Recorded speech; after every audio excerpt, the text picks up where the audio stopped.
understanding the importance of dreams, and anybody that's taken the time and having the practice of sitting down, whether it's a weekend or even the ritual of doing it every month, of writing down their dreams and what's on their heart for that given point in time.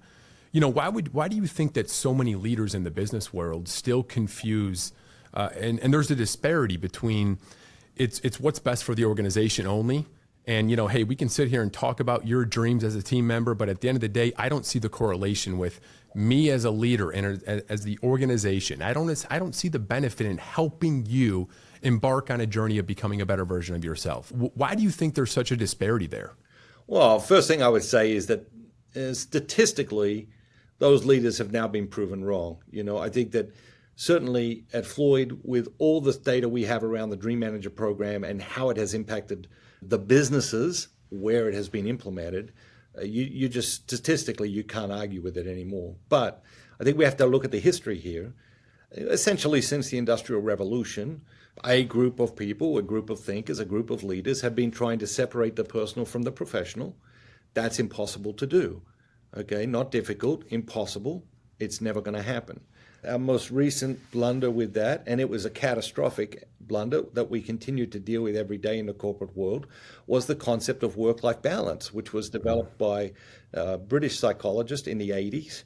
And the problem with the term, the concept of work-life balance, is that when I ask someone, do you have work-life balance? I'm basically saying to them, your work isn't part of your life. How do you feel about that?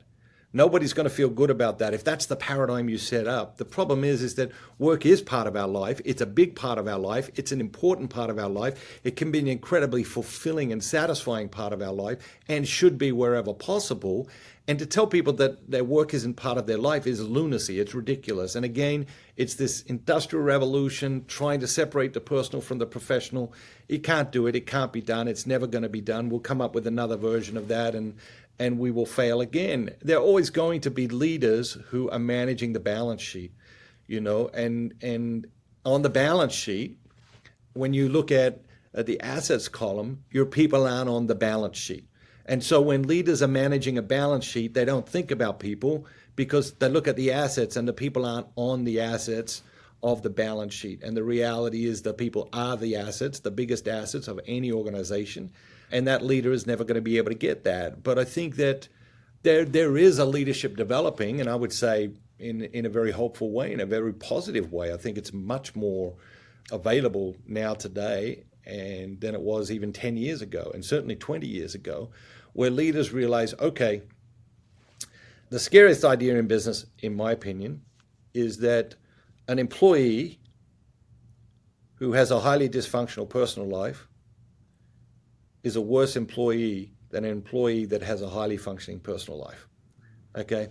Now, you can't say that. The lawyers and HR, they will take you will be done. You can't say that. Okay? But the reality is, any reasonable person understands, okay, a human being that has a highly functioning personal life is going to be a greater asset to my business than a human being with a highly dysfunctioning personal life. Okay? Common sense just dictates that that is true. And all we're looking at is an extension of that, okay? Because if I have an employee and he's in a stressful time with a project, okay, and his wife at home is really supportive, he's going to step into that stressful time in a different way. He's going to step into it loved and supported.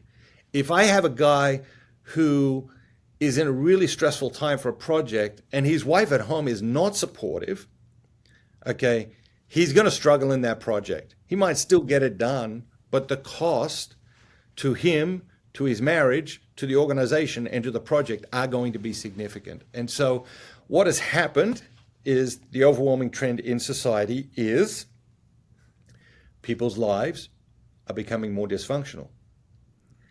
Great leaders have recognized, unless I help my people with that, it is going to affect my business.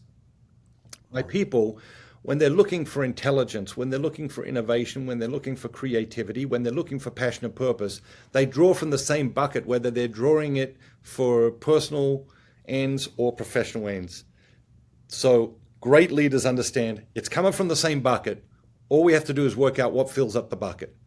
And what fills up the bucket faster than anything else is a human being engaged in their personal life, And what does that faster than anything else is to get them to identify a dream and start chasing that dream. And when they start chasing that dream, they become so engaged in their personal life. They don't walk through the door at work and turn off their engagement.